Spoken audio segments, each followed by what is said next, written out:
¿Ya estamos? Listo. Ya estamos. Hola, ¿qué tal? ¿Qué tal a todos? Espero que se encuentren bastante bien. Soy Alejandro Valverde. Soy su anfitrión del día de hoy. Y damos inicio a nuestra jornada virtual de tendencias bibliotecarias y educativas. El día de ayer, la verdad, nos fue bastante bien. Hubo temas interesantes tanto con la maestra Virginia como con la maestra Marisela. Y nos gustaría que hoy fuera una jornada similar. Me gustaría invitarlos incluso a poder participar en el chat, poder ver sus preguntas de los ponentes que tenemos el día de hoy. La verdad es que hoy vamos a hablar de temas muy interesantes para biblioteca que tienen que ver con herramientas que van a ayudar a potencializar los recursos, los usos de la biblioteca y que va a ser totalmente útil para ustedes, ¿no?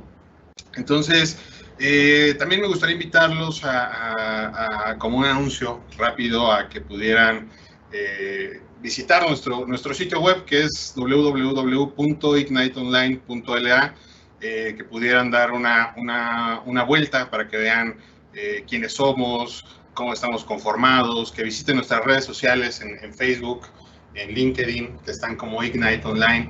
Entonces, bueno, pues la verdad es que les agradezco otra vez el estar con nosotros y vamos a empezar, ¿no?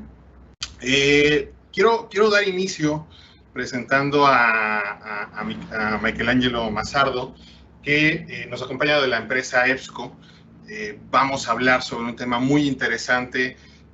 Michelangelo, que aquí ya se encuentra con nosotros, vamos a hablar un poco sobre este nuevo sistema Folio. Ya saben, para los que lo conozcan, para los que no lo conozcan, es el nuevo gestor de bibliotecas de acceso abierto de la empresa EBSCO. Vamos a hablar de un tema que tiene que ver con la catalogación. Va a ser un tema muy específico, ¿no? de Folio.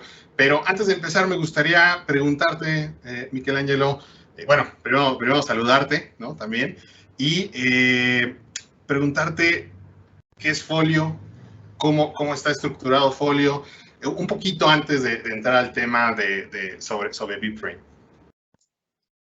Sí, muchas gracias Alejandro, mucho gusto también estar acá con todos ustedes de Ignite, nuestros parceros, así como también ustedes, bibliotecólogos, profesionales de la información en las instituciones. Yo también puedo apoyar, entonces así en esta cuestión, Folio justamente es la plataforma que vamos a ver allí en las situaciones específicas, como mencionaba Alejandro, que es la catalogación, y cómo estamos manejándola.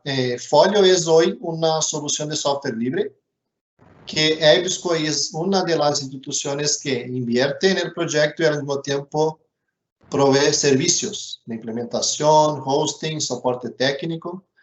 Hoy, Folio es considerado una solución llamada Library Services Platform, que es una plataforma de servicios bibliotecarios, que es la evolución de los sistemas de automación, como Ranion, así como Koa, Aleph mismo y otras soluciones que son de la cuarta generación. Ahora los LSPs se llaman ya de la quinta generación.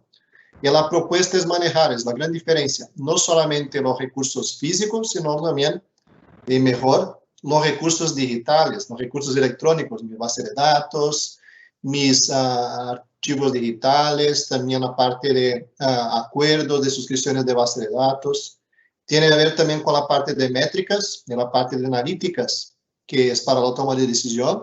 Entonces, Folio también va a agregar esta parte nueva, que es el panorama, que es una herramienta que agrega entonces después dos datos que son de servicios de circulación, por ejemplo, catalogación y también después del uso de la información digital, o sea, cómo los estudiantes están accediendo, qué plataformas, qué editoriales, entonces ella también va a hacer eso. Entonces, Folio, además de eso, agrega la parte de cambio de catalogación, porque es mejorar, es hacer nuevo. Entonces, esto es lo que voy a hablar también hoy, que es decir que Folio, además de la tecnología ser nueva, que es un software libre, que es más moderno, tiene una tecnología basada en aplicativos, Y ella también agrega la parte de que se pueda mejorar incluso la catalogación, que uno piensa que catalogación es algo tradicional, que uno pone los metadatos y listo. No, ustedes van a ver que cambia y se puede mejorar incluso en esta área que yo voy a hablar también. Perfecto, perfecto. Bueno, pues uno de los temas y el tema principal del día de hoy es el BibFrame, ¿no? Te quería preguntar, digamos, la catalogación tradicional, ¿no? Con el sistema o con el formato MARC. BibFrame está más enfocado sobre todo a recursos electrónicos, ¿cierto? Sí, BibFrame está basado más en lo que, además de la parte de recursos electrónicos, que sí, por supuesto, es más también porque es basado, y como si fueran enamorados, ustedes van a ver eso de RDA, que es también un estándar nuevo de catalogación, que es hecho para los recursos electrónicos. Entonces, cuando se ve que se tiene ahora la necesidad de hacer un control mejorado de los recursos electrónicos, el código de catalogación angloamericano, que es el más tradicional, no estaba listo para eso, siquiera pensado en los años 60, 70, ¿no? Entonces, esta es la verdad que BibFrame es como si fuera el esposo de RDA, ustedes van a ver eso, porque esta es la cuestión, es también mejorar la manera de catalogar, no solamente porque los formatos sean nuevos, sino porque necesitan una descripción mejorada. Este es el punto. Digamos, esa es la razón por la cual EBSCO ha decidido integrar BibFrame y no, por ejemplo, MARC. Sí, en verdad tienen los dos. Hay hoy la capacidad de mantener los dos. Incluso si una institución lo mantiene, se puede continuar haciendo la edición en MARC 21 o bien hacer el cambio para la catalogación en el otro formato. Incluso mantener a las dos. Para los nuevos, crear por BibFrame. Para los antiguos, mantener la catalogación en MARC 21. Y al final, el usuario va a ver los mismos detalles. Justamente lo que pasa es que ustedes van a ver que la experiencia del catalogador cambia. Esto es lo que vamos a ver. Ah, perfecto. Entonces es un sistema amigable, ¿no? También para el catalogador. Muy amigable, muy amigable. Perfecto, pues Rodolfo, no sé si ya podemos pasar la presentación de Michelangelo. Sí, adelante, él puede compartir. Sí, perfecto. Yo voy a empezar acá a compartir mi pantalla y ahí sí empezamos. Por favor, cuando estén viendo, se pueden confirmar para mí. Les agradezco. Listo, ahí está. Sí, perfecto. Acá, un segundito, es solo para mostrarles mi ciudad, donde yo estoy ubicado. Yo vivo en Brasil, en la ciudad de Porto Alegre. Para aquellos que les gusta fútbol, es la ciudad de Ronaldinho Gaúcho. Es la misma ciudad. Entonces acá yo voy ahora a empezar. Ahora sí va a estar presentando el PowerPoint. Entonces acá la propuesta es que les muestre entonces, es la idea principal, dentro del contexto de Folio, las ventajas del uso de BibFrame por las bibliotecas. Entonces acá ya como ustedes están viendo, y es una interfaz que Folio tiene ya que es más limpia, más moderna, más intuitiva. Nosotros tenemos acá toda la parte de búsqueda y filtros de, por ejemplo, registros. En este caso, registros de catalogación. Nosotros tenemos como aplicar filtros por formato, lenguaje, bibliotecas, fechas de creación, así como también la opción de agregar acá, acceder a los diferentes aplicativos, sea de préstamos, gestión de lecturas de curso, recursos digitales acá, en e-holdings, la parte de finanzas, órdenes de compra, acuerdos. Entonces, es una herramienta hoy más limpia, más moderna, más visual e intuitiva. Entonces, Folio tiene esta propuesta. Y justamente acá a la derecha, ustedes están viendo, es una hoja de catalogación. No es más por defecto MARC. Entonces, es eso lo que yo voy a hablar a ustedes, que se puede tener dentro de la experiencia, incluso de catalogación para la institución.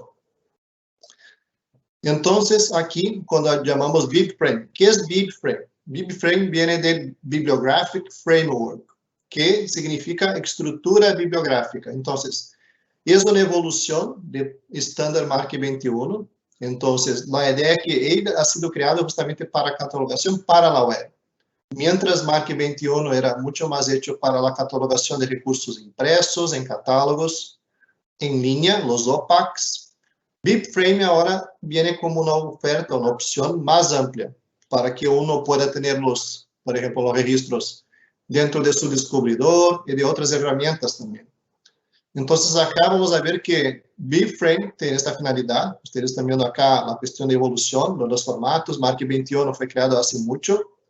Después el BibFrame, el modelo 1.0, después ya desde el 2016, entonces es muy nuevo.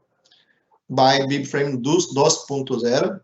Entonces, de la misma manera que el Mark 21, el BibFrame también ha sido creado por la Biblioteca del Congreso de los Estados Unidos.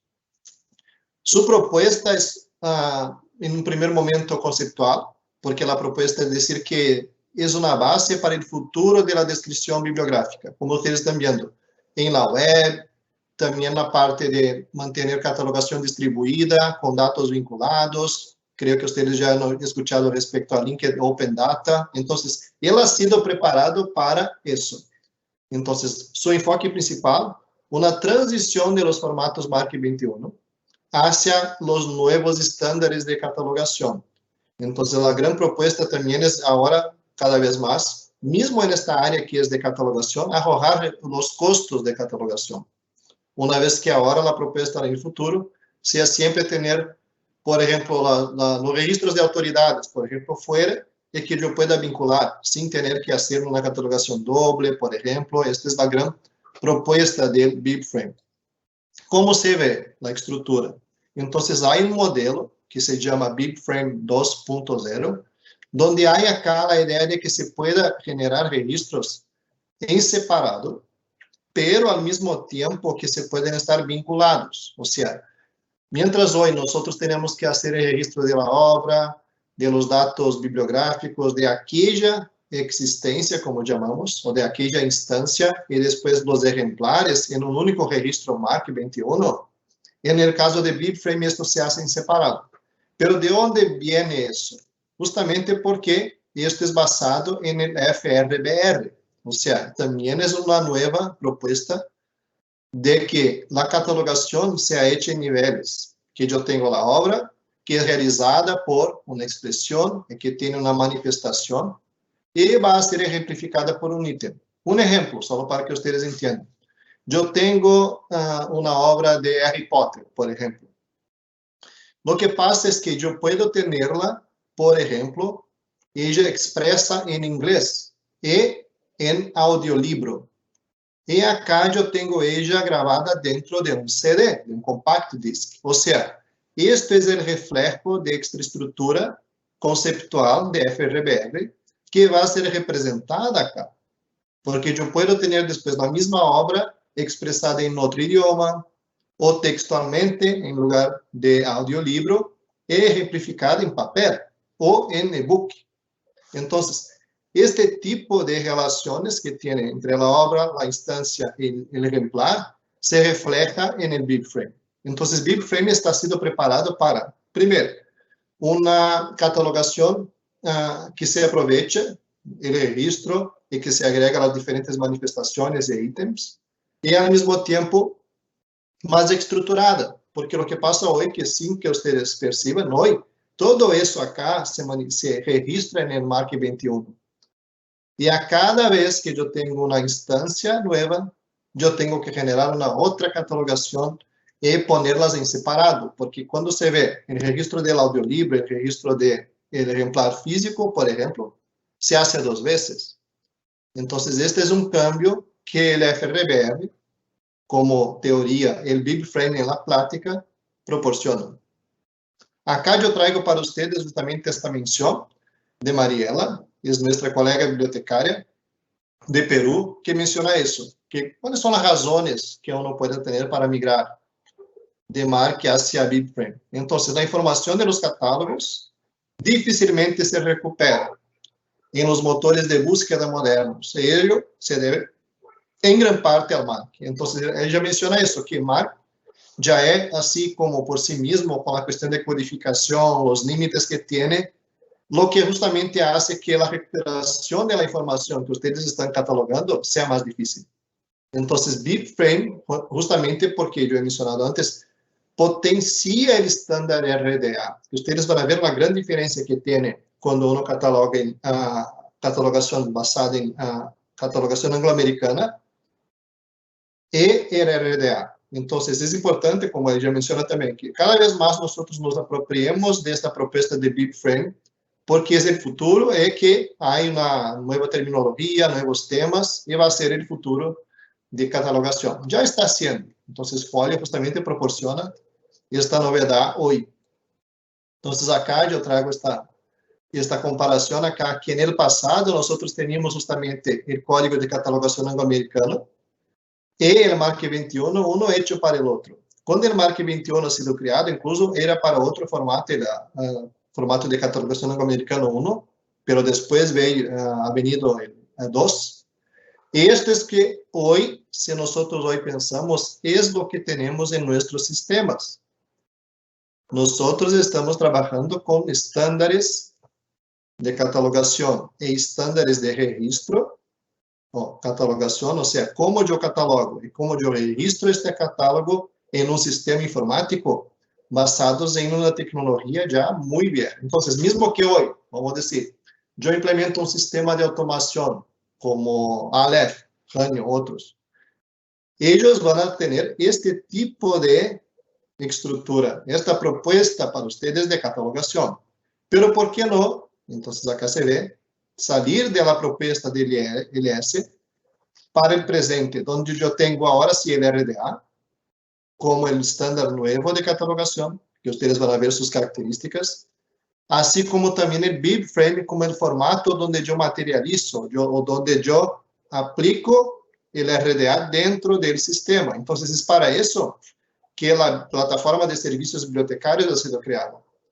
Son muy más nuevas, entonces estamos ahí tratando de unos 10 años solo, o sea, esto en términos de historial de catalogación es un tiempo muy corto. Entonces, estamos ahora, piensen, los estándares han sido creados ya hace 10 años, y ahora las bibliotecas están empezando a hacer la adopción.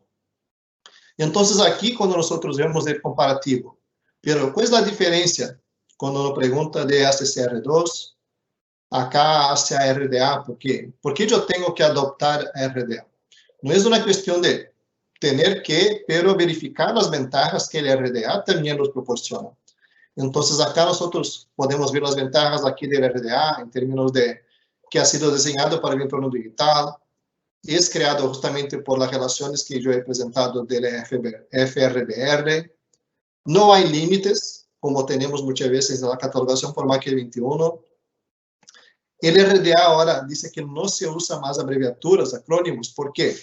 Si antes el espacio de la ficha catalográfica me obligaba a hacer abreviaturas, no hay por qué mantener esta práctica hoy en los sistemas electrónicos digitales, ¿no? De la misma manera, autores, términos de metadatos, el encabezado, entrada principal y secundaria, se cambia a puntos de acceso y colaboradores. Es una misión diferente, como ustedes van a ver. Se tiene una descripción bibliográfica ahora nativa para el BibFrame. Entonces, mientras la parte de código de catalogación anglo-americano fue hecha para MARC 21, el RDA fue hecho para el BibFrame. Ha sido pensado para aplicar por el BibFrame, no por el MARC 21. O sea, ¿hay cómo aplicar el RDA en MARC 21? Hay compañías, incluso de software, que dicen que sí, pero en verdad no va a funcionar tan bien cuanto en BibFrame. Él ha sido construido para los sistemas actuales, mientras el ACCR2 para fichas impresas, muchas veces, en el pasado. Y ahora es nativo RDA para los softwares de servicios de bibliotecas como el Folio y otros. Entonces, aquí nosotros vamos a hacer el mismo comparativo ahora desde el MARC 21 hacia el BibFrame. Justamente acá, MARC 21, siempre como mencionaba para ustedes, a cada vez que se cambia la instancia, tú tienes que hacer una nueva catalogación, mientras acá tú puedes interconectarlos. MARC 21 muchas veces en los sistemas tiene límites, incluso si un registro tiene un campo muy largo, por ejemplo, de resumen, y no cabe, tú tienes que duplicarlo. No parece bien, ¿no? Pero es porque MARC 21 es así. Tenía los límites de 255 caracteres por campo. Mientras acá en BibFrame eso no existe.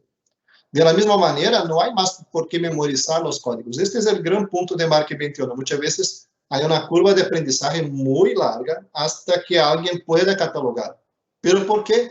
Si nosotros cuando estamos haciendo, por ejemplo, registros en muchos sistemas, páginas, redes sociales, nosotros no tenemos que saber qué código un campo X tiene, el campo Z tiene. No. La parte es proporcional, un formulario intuitivo diseñado para personas hacerem la catalogación, no para la máquina. Es adherente al BibFrame, entonces ha sido creado justamente RDA, porque acá BibFrame y RDA trabajan juntos. Entonces es totalmente compatible con el sistema de descubrimiento y es nativo de las plataformas de servicio. Mientras los sistemas de automación, los ILS, no. Entonces, ¿cómo se ve en la práctica eso? Miren, por ejemplo, acá yo tengo un libro, es un libro de una editorial universitaria en Colombia, tiene acá los datos de catalogación de la colección que tiene, la editorial, el título, el editor, pero ustedes están viendo, por ejemplo, que en este caso es un libro que tiene diferentes temáticas, al mismo tiempo tiene diferentes autores. ¿Vieron lo que pasa acá? Hay acá una capacidad limitada de este espacio de catalogación. Es así que la ACR2 piensa, el Código de Catalogación Americano. Y eso, entonces, y así es la regla, se debe representar en Mark 21. Es esto que el usuario final hoy está viendo. Y esta es la experiencia de catalogación que los catálogos van a proporcionar, mismo que yo sepa que acá hay mucho más información visible que yo puedo catalogar, tanto el ACR2 como el Mark 21 me muestra, mira, tú tienes que continuar registrando de esta manera. Y este va a ser el cambio, entonces, cuando uno puede adoptar, en el caso de BibFrame, con el folio. Acá, justamente lo que ustedes van a ver es esto, que nosotros ya entonces vemos que el folio ha sido creado con esta inspiración del BibFrame, justamente para hacer la catalogación por referencia, donde yo tengo acá la idea de instancia, de existencias o holdings acá, y los ejemplares. Dentro del folio es así que va a ser representado. Pero si yo, por ejemplo, hoy también tenga estos registros en Mark 21 y tengo que llevarlos hacia BibFrame en folio para empezar a hacer este cambio, ¿yo puedo? Por supuesto. ¿Por qué? Hay aquí entonces diferentes tablas de mapeo, donde yo tengo la capacidad acá de representar los datos que yo tenga hoy en Mark hacia el estándar en el BibFrame. Entonces ustedes están viendo que en vez de yo tener que aquí memorizar el 041, 245, los campos de notas, los campos de entradas secundarias, y los títulos de ellas, porque es 700T, acá en este caso, yo los pongo dentro de la obra.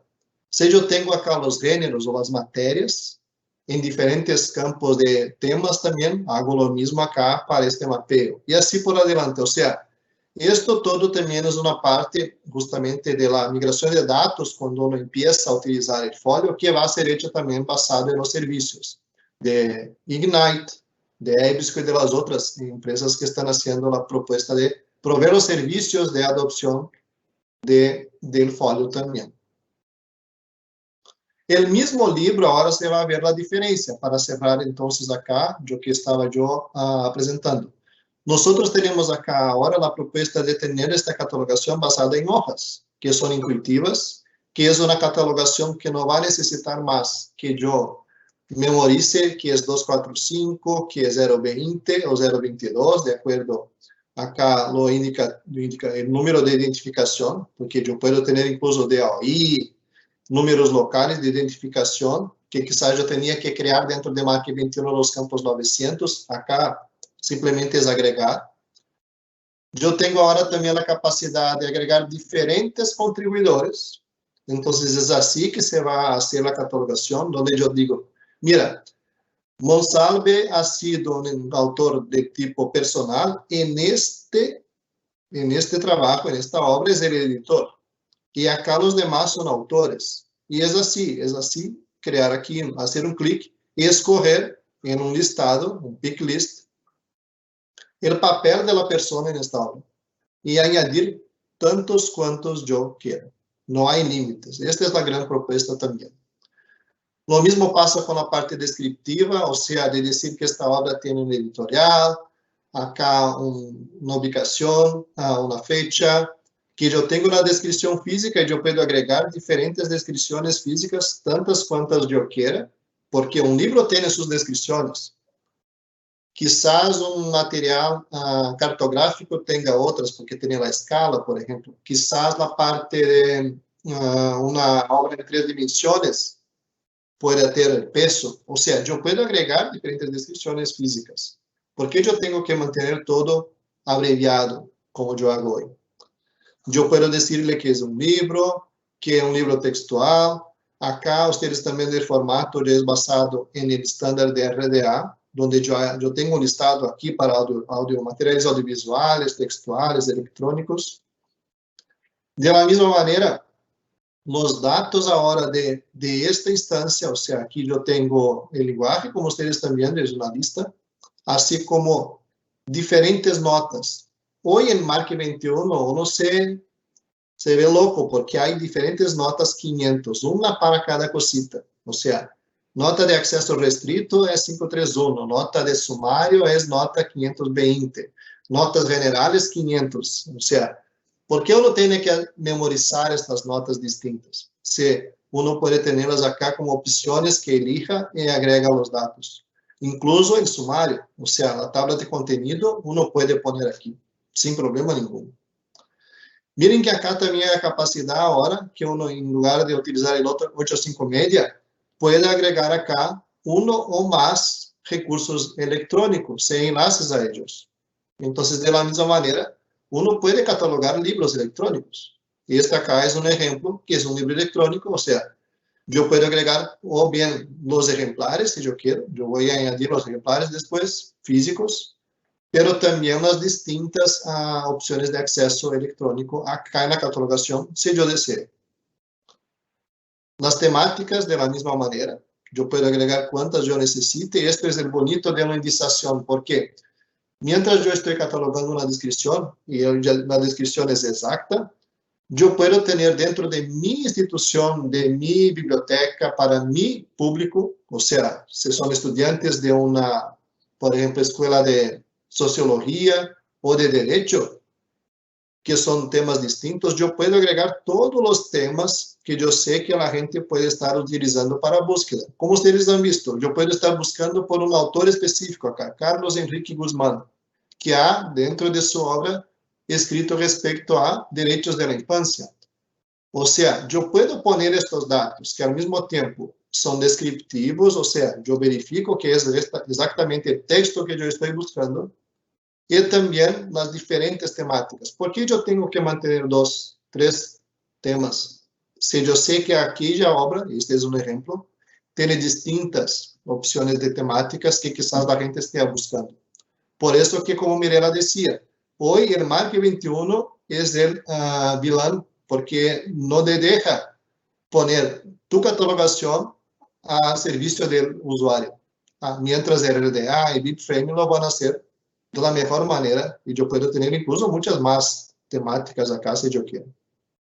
Yo puedo acá las clasificaciones, y aquí al final ustedes están viendo, para el cierre, que yo puedo tener acá una catalogación analítica, como yo tengo hoy. O sea, yo digo que este acá es un artículo, o yo puedo catalogar, si yo quiero, el capítulo exacto en separado y vincularlo a su padre, a su obra padre, o sea, a su libro. O un artículo de revista a su revista. O sus hijos, agregar acá, dentro de una catalogación del libro, todos los capítulos en separado, si yo quiero hacer este detalle. Porque ustedes saben, como bibliotecólogos, que puedo yo, si quiero, hacer la catalogación separada solo del capítulo que pertenece a una obra mayor. Entonces, esto tranquilamente se puede hacer por el relacionamiento entre las distintas obras acá en el folio. Entonces, fue esta mi charla. Yo voy a dejar un espacio también para que podamos conversar y también discutir esta temática. Entonces, muchas gracias a todos. Muchísimas gracias, Michelangelo. Sí, justamente la verdad es que hay algunas preguntas que que tenemos de la audiencia. De todos modos, los invito a que en el chat sigan poniendo sus preguntas. Sé que seguramente va a haber varios catalogadores aquí. Te quería preguntar, la verdad es que yo soy bibliotecario, soy de la Escuela Nacional de Biblioteconomía. Cuando yo estaba estudiando, en el plan de estudio que tenía, en algún momento se habló sobre RDA, sobre qué era RDA. La verdad es que fue una charla muy rápida, ¿no? Por así decirlo. La verdad es que en ese momento, como estudiante, pues nos lo quisieron explicar, pero también, por otro lado, la charla iba digamos, en dirección de que apenas estaban viendo cómo estaba funcionando. Ya han pasado varios años, como dices. Esto tiene 10 años, ¿no? Esto tiene 10 años desde la creación hasta digamos, ver cómo se utiliza, supongo que probarlo. En realidad la pregunta va enfocada en dos cuestionamientos. Uno, las escuelas, por ejemplo, de biblioteconomía en todo el mundo, en Latinoamérica, ya están preparadas para este nuevo reto con RDA, con BibFrame, ¿no? Ya están preparadas, ya tendrían que estar preparadas o ya están preparadas. Y la segunda es, tú mencionaste en algún punto que es el futuro, ¿no? El tema de BibFrame, el tema de RDA. Supongo que durante un tiempo van a coexistir, como lo ha pasado con muchos otros ejemplos, ¿no? El libro físico, el libro electrónico, la revista impresa, la revista electrónica, que han incluso tenido que coexistir mucho tiempo antes de que uno sea tendencia, ¿no? Como la revista electrónica, ¿no? Que ahora es más solicitada que lo físico. ¿Cuánto tiempo crees que pase para que este cambio del formato MARC al BibFrame sea, digamos, un poquito más grande, ¿no? Digamos, más vistoso en cuanto a las instituciones? Sí. Yo estaba tomando notas acá de las preguntas solo para no olvidar. Sí.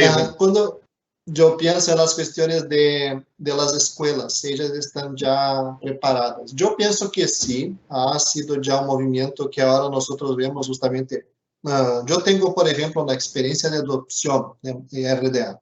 Yo he trabajado como bibliotecario en una institución que la ha adoptado. Fue la primera en Latinoamérica. Una de las primeras. Entonces, aquí lo que pasa es que las escuelas están haciendo este movimiento, incluso el compañero, el catalogador que trabajaba conmigo, es maestro hoy de bibliotecología e enseña RDA. O sea, es su día a día ya en las escuelas, así como las discusiones, el uso, el aprendizaje están ya corrientes, yo creo así. Yo hablo por Brasil, yo viajé a las escuelas de Brasil, hay más de 20, y ellas todas están ya en algún momento haciendo ya la discusión de estudio, pero ahí a llegar a la adopción, que es el segundo punto, va al encuentro de los sistemas. Lo que pasa justamente, si ustedes van a pensar hoy, dentro del país, sea México o Brasil o otros, los sistemas que la mayor parte de las bibliotecas hoy adoptan, el sistema no permite. Esta es la gran situación, que quizás hoy se necesite hacer un cambio que es lamentable, pero tiene que empezar por las compañías. Mientras no haga un esfuerzo desde los clientes hacia las compañías, y las compañías hagan eso, no se va a hacer posible, porque mismo en el sistema que yo he aplicado RDA, hubo una necesidad de un cambio dentro del sistema muy fuerte, y porque el sistema permitía. Hay la situación a veces que es lo contrario. La gente quiere, sabe cómo hacerlo, pero el sistema no permite que se adopte RDA, o sea, que se arregle los campos MARC 21, que es la mayor parte, que son MARC 21, para que se prepare para el RDA. Porque RDA no es solo agregar 345, 46, 47, no. Es mucho más. Es cambiar algunas etiquetas, es cambiar la manera de ingresar los datos en las etiquetas, de crear nuevos chequeos de ingreso de datos en las etiquetas nuevas, que son ahora hechas para el RDA. Después hay toda la parte de migración. ¿Será que yo puedo migrar todos los datos? O sea, hacer un cambio en lote de todo que yo he hecho antes para el RDA, o yo voy a mantener los híbridos, los registros. Una parte a CCR2, otra en RDA. ¿Cómo los estudiantes o los usuarios en general van a percibir eso? Entonces, yo que pienso acá en el futuro, o bien, por ejemplo, hoy se haga este esfuerzo dentro de las compañías o en softwares libres, que hay algunos, para que se adopte RDA dentro de ellos. O también en la propuesta de Folio, cambien a Folio. Folio como una plataforma que ya tiene el RDA. Porque ustedes están viendo que mismo una situación que es tradicional, la gente piensa, no, ¿por qué yo tengo que adoptar un sistema nuevo para una catalogación? Catalogación yo la hago. Pero ustedes han visto que es muy distinto, es muy diferente, incluso la manera de representar todos los activos que la institución hoy tiene. O sea, la colección de las estanterías todavía van a ser muy utilizadas. Mismo ahora que se vuelva normal, con el antiguo normal que la gente continúe utilizando, hay mucha información que la gente tiene que catalogar, sea porque se mantiene en medio físico, sea porque es una compra a perpetuidad. Compras a perpetuidad de un libro electrónico, lo bonito es catalogarlo, porque es un material tuyo para siempre. Lo cataloga, mantiene allí en su catálogo, pero no, de verdad, no mantenga poniendo título y 2 temáticas y ya. No, la gente va, ¿o qué va a ocurrir? La gente va a llegar a 1 o 2 títulos de toda una colección digital. O sea, las bibliotecas ahora están invirtiendo tanto en contenidos digitales, pero una catalogación muy pobre va a hacer con que el uso sea pequeño. Entonces, es una situación doble, yo creo. Por supuesto, el estudiante que sale de la academia hoy, lo bibliotecario también de actualizarse con el RDA, las presiones a los sistemas, o bien cambiar de verdad a otros sistemas. El Folio está acá para eso, para que promueva, porque piensa en los bibliotecarios. A veces las instituciones allá están pensando en los años 70, no están pensando en los días de hoy. Esto es lo que pasa, por mi punto de vista. Claro, creo que lo que dices más sentido. Creo que debe de haber dos cambios, ¿no? El primero, como mencionas, la parte de las empresas, cómo están funcionando, nuevas tecnologías, cómo la adoptan las instituciones, pero también la parte del profesional, ¿no? Que es algo que también me gustaría preguntarte, ¿no? El profesional bibliotecario, el catalogador, que a veces está muy inmerso en su trabajo, que tiene que hacer a veces catalogaciones muy grandes, que a veces, dependiendo, ¿no? El nivel de catalogación que le exijan en su institución, o la que él sepa realizar o la que él realice. Pero este cambio digamos, de marca a RDA, tampoco es, digo, y te lo digo como en México, ¿no? Y con la experiencia que he tenido es dónde se puede encontrar gente, por ejemplo, que esté capacitada en RDA, que en realidad pueda capacitar a un catalogador, porque como dices, es totalmente diferente la manera de Mark a RDA, a BibFrame, pero ¿dónde empieza en realidad este cambio para un profesional que está dispuesto y que ya lleva muchos años con esta manera de catalogar? También ¿dónde podemos encontrar este tipo de capacitaciones? Por ejemplo, si en algún momento EBSCO con Folio va a ofrecer este tipo de capacitaciones, no sé, la manera en la que un profesional se puede actualizar con estos temas.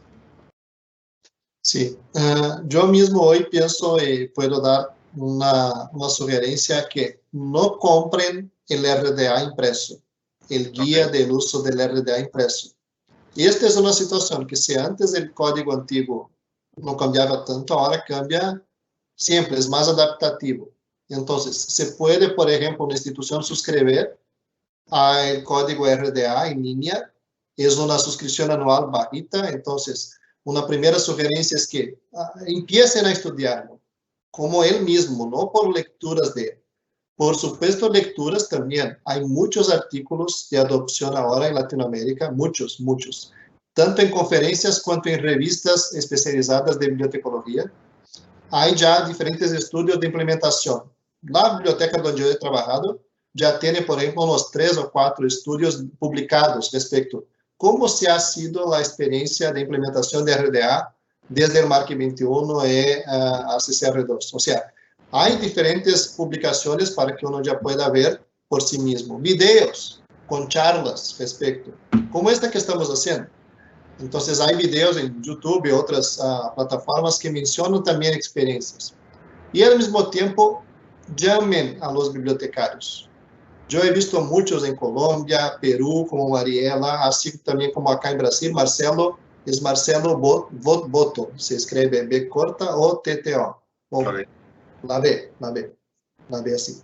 Voto, doble T-O. Marcelo es muy accesible, fue mi compañero de trabajo. Y Marcelo es un bibliotecario así muy abierto a discusiones. Hablen con ellos, con la gente que tiene experiencia práctica y que conoce el tema, que les va a discutir y también proporcionar los caminos de acuerdo al contexto, porque cada contexto es diferente. Si uno tiene un sistema que es flexible y suficiente, puede adoptarlo ya. O quizás hasta también verificar, mira, tú vas a tener que cambiar. Marcelo va a hacer esto, por ejemplo. Yo menciono a Marcelo, pero hay diferentes ya bibliotecarios. Y esta es una ventaja, los bibliotecarios todos son amigos. O sea, nosotros nos abrazamos, hablamos, gustamos de intercambiar ideas. Entonces, yo que pienso es, ahora no hay tantos cursos así, pero a veces de un lado y del otro hay, aquí en Brasil hay algunos, yo puedo sugerir a quien quiera también. Hay también bibliotecarios que están haciendo también cursos, ofreciendo cursos para adopción de RDA. Y de la misma manera, Folio, lo que va a pasar es así, solo para que ustedes entiendan.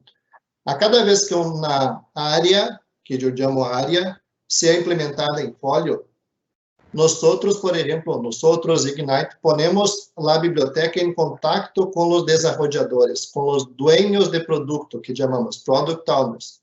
Va a ser la persona que va a mencionar a ustedes, mira, ahora la catalogación va a ser hecha así, es de esta manera, con los estándares tal. Vamos a hacer un guía, como si fuera una guía de transición. Vamos a guiar los bibliotecarios a eso. Entonces, mientras se adopta, no es adoptar la tecnología, pero adoptar el cambio de manera de trabajar. Entonces, Folio, al final, dentro de los servicios, va a hacer también eso. Folio, Ignite, van a proporcionar, junto con los equipos de Folio, la adopción del sistema de acuerdo a una nueva manera de trabajar. Entonces, no es solo la tecnología, sino el apoyo al trabajo del día a día. Perfecto. Entonces, muchísimas gracias, Michelangelo. Sé que tenemos algunas preguntas. Mike, no sé si me puedes ayudar con las preguntas de la audiencia. Sí, sí, por supuesto. Estoy acá, listo para apoyar. Claro que sí. Listo. Nos preguntan si has notado alguna resistencia al cambio en los catalogadores para usar BibFrame. No, de verdad es el opuesto, yo pienso, porque lo que pasa es que siempre que nosotros mencionamos que es muy más intuitivo y muy más fácil, la gente piensa, pero es tan fácil así. O sea, ellos incluso no creen que a veces es tan más fácil, porque en verdad, si ustedes van a perceber, Mark 21 no fue hecho para personas. Los códigos de campos, los subcampos, los indicadores, la puntuación, no es así como uno piensa, porque yo tengo que aprender todo eso. Es el opuesto, cuando uno ingresa en las escuelas de bibliotecología, toma un susto con Mark 21, porque en verdad no fue creado en el pasado para una persona ingresar los códigos. La idea sería que uno tuviera una hoja, y esta hoja lo traduciría a Mark 21, pero eso nunca pasó. En verdad, eso nunca pasó, y ahora con el BibFrame, sí. O sea, el BibFrame tiene una hoja, y a ti no importa saber cómo es el XML por detrás, porque es un XML, pero si hoy yo fuera a aprender BibFrame, como antes yo tenía que hacer el aprendizaje de Mark 21, yo tuviera que catalogar en XML. Iba a ser totalmente loco. No, nunca uno iba a conseguir crear un registro en XML, porque detrás del BibFrame hay un XML, pero uno no tiene que saberlo. Entonces, una vez que yo empiece a ver que el BibFrame es para mí, para una persona, es el opuesto, yo creo. No hay resistencia, no hay, de verdad. Yo hasta ahora no he visto una resistencia para eso. Por lo contrario.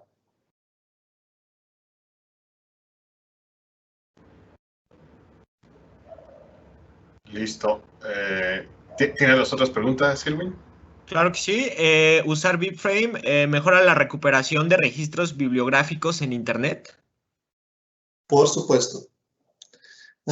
Yo, como siempre digo, ojalá que uno pudiera tener el Mark 21 haciéndolo hoy, pero no es posible. El opuesto sí ocurre, porque BibFrame, una vez que yo tenga la catalogación ahora sin límites, y más, porque RDA menciona eso, como he mencionado, RDA trabaja junto con BibFrame.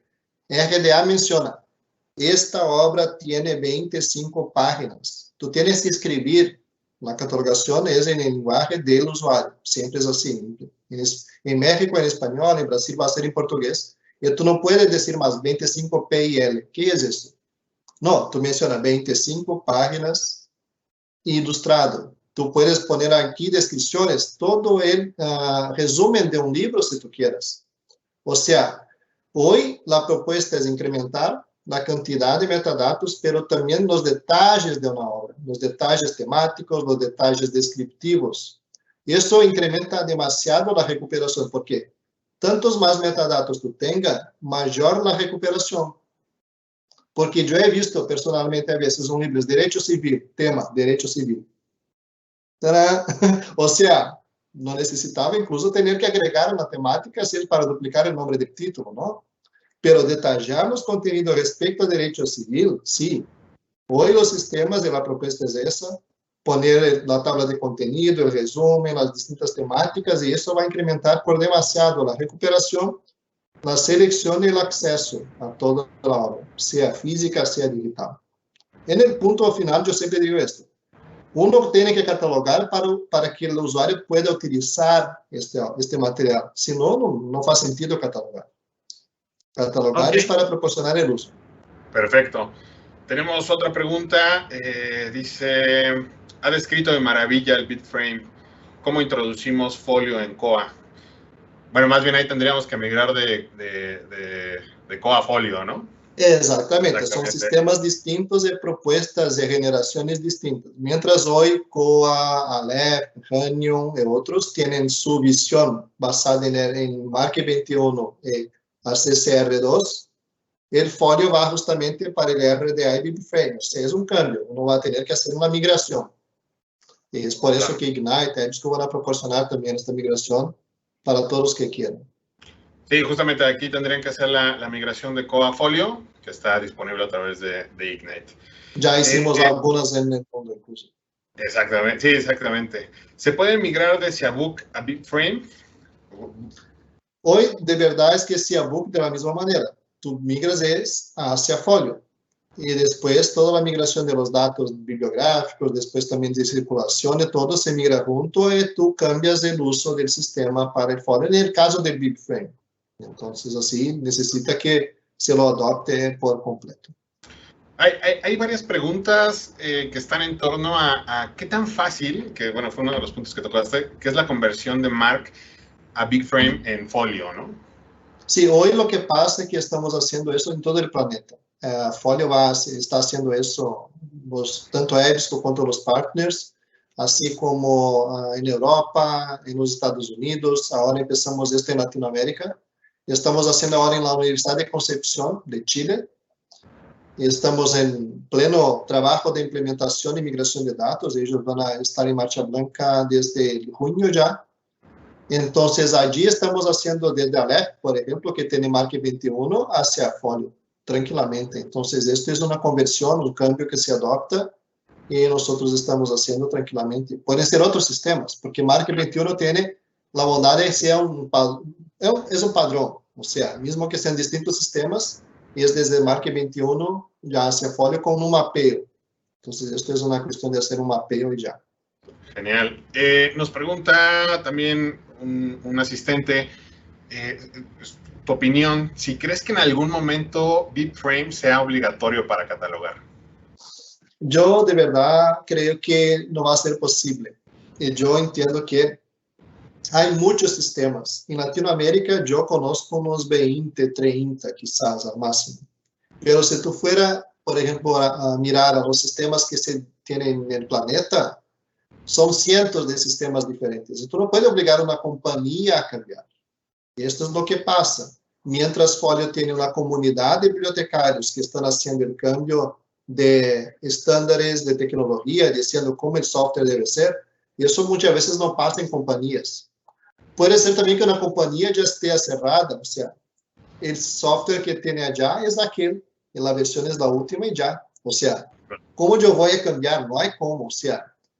Y a veces la institución, o bien internamente no tiene, la compañía no tiene esta visión de cambio, o no quiera, porque no tiene la gente, no quiere invertir este esfuerzo para cambiar. O sea, de verdad yo creo que si uno fuera hoy esperar por las compañías, quizás nunca lo cambie.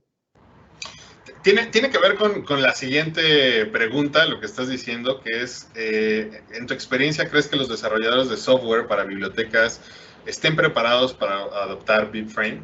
¿Qué es lo que han hecho ustedes, no? En realidad es un trabajo, digo, yo en algún momento vi cómo EBSCO no lo desarrolló nada más porque se les ocurrió, sino hicieron un trabajo comunitario, en realidad, trabajaron con varias bibliotecas, pero creo que, como dices, ¿no? Depende mucho de la visión de la empresa, ¿no? Si está muy apegada con las instituciones, con los bibliotecarios, o si solamente quiere desarrollar algo porque a lo mejor creen que puede funcionar, ¿no? Sí, hoy la verdad también yo digo que Folio es de la comunidad, no es de EBSCO, no es de Ignite, no es de otras empresas, sino de la comunidad. Lo que hacemos hoy, EBSCO, también vamos a hacer también juntos con Ignite, es proporcionar los servicios, pero ustedes hoy también piensan así. Dentro de las compañías, de los softwares que ustedes tienen hoy, ustedes tienen la capacidad de decirles cómo ustedes quieren hacer los cambios o mejorar los softwares. Muchas veces o no hay este espacio, o quizás parece que hay, pero la gente simplemente lo anota y no hace nada. La verdad es que Folio, ustedes tienen la capacidad incluso de hacer parte de grupos de interés especial, los Special Interest Groups, como especialistas de catalogación, de circulación, de adquisiciones, es decir, mira, yo quiero que el Folio sea así. Porque es así que funciona, no son empresas que dicen cómo el software debe ser, sino los bibliotecarios que están diciendo qué características quieren que el software tenga. Entonces es un cambio incluso de filosofía, porque el desarrollo es abierto. Y uno se quiera, de la misma manera. Yo soy un desarrollador, yo quiero participar del proyecto Folio y apoyar a mi compañero bibliotecario. También se puede, o sea, uno puede aplicar el esfuerzo porque quiere ver el cambio dentro del Folio, creando aplicativos, mejorando funcionalidades de los aplicativos. La comunidad es abierta, o sea, ustedes pueden participar, sean como bibliotecarios que van a utilizar, o sea, yo quiero participar adoptándolo, yo quiero participar contribuyendo en desarrollo, yo quiero participar simplemente diciendo como especialista que el mejor camino para accesibilidad de tal, para adquisiciones de tal, para catalogaciones es otro. Entonces, es participar también, o sea, cambio de filosofía, no es solamente cambio de tecnología. Esto es uno de los mejores aspectos también de eso. Michelangelo, muchísimas gracias. Digo, no sé si tengas algún comentario final para nuestra audiencia. Sí, por supuesto. Agradecerles mucho por la audiencia. Estoy viendo acá casi 150 personas participando. Les agradezco mucho por el tiempo. Y tanto yo, así como tengo certeza Ignite, podemos proporcionarles cuando quieran cualquier demostración del Folio, informaciones adicionales, discutir la adopción. O sea, estamos acá muy abiertos como el Folio, que el futuro de las bibliotecas es abierto, su nombre, Folio. Entonces, estamos también muy abiertos para que ustedes nos busquen para sacar todas las dudas, hacer presentaciones, lo que necesiten. Perfecto. Muchísimas gracias, Michelangelo, por la presentación. Y como dice Michelangelo, si tienen alguna duda, Folio está a través de Ignite. Nos pueden contactar, lo pueden hacer a través del chat o pueden entrar a nuestras redes sociales, a nuestra página de internet, www.igniteonline.com. .lea y, bueno, pedir cualquier tipo de información. EBSCO e Ignite estamos trabajando muy de la mano para las cuestiones de implementación con Folio, la asesoría con las bibliotecas. Tenemos un equipo totalmente preparado, entonces si tienen algún tipo de duda, no duden en contactarnos, por favor. Muchísimas gracias, Michelangelo.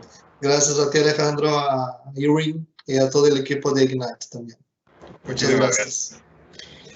Pues damos seguimiento con nuestra jornada. Ahora me complace presentar a un colaborador, Valentín Hernández. Es un colaborador de Ignite. Él es bibliotecario, ¿no? Es igual de la Escuela Nacional de Biblioteconomía. Actualmente está en su maestría de Bibliotecología y Estudios de la Información. Es una persona que más allá de trabajar como bibliotecario en la industria, ha trabajado también en bibliotecas, en varias instituciones, sabe sobre el tema de recursos, sabe sobre el tema de cómo necesitamos gestionar a veces los presupuestos y sobre todo el retorno de inversión, que es uno de los puntos que vamos a tocar hoy. Cómo hacer que el presupuesto sea visible, ¿no? Al final, en cualquier tipo de biblioteca, el presupuesto viene ya sea estatal o sea una universidad privada o sea algún tipo de empresa. Entonces, ¿cómo hacer que este presupuesto, y porque lo sabemos, ¿no? Si algo no funciona, el próximo año nos quitan el presupuesto, entonces tenemos que siempre estar mostrando por qué se compra algún recurso, algún tipo de herramienta, para solicitar todos los años, sobre todo, que no nos quiten el presupuesto, sino que lo aumenten para mejorar los servicios, los recursos que pueda haber dentro de la biblioteca. Entonces, pues, Valentín. ¿Qué tal? Buenos días a todos. Una disculpa que no he tratado de conectar mi cámara, pero parece que tengo ahí como un tema con el asunto, ¿no? Qué pena. Bueno, gracias por la invitación. Es un gusto poder compartir con todos ustedes el día de hoy una pequeña plática, no muy extensa, para que también podamos abordar los puntos esenciales, y conversaremos sobre la parte del análisis de retorno de inversión en bibliotecas.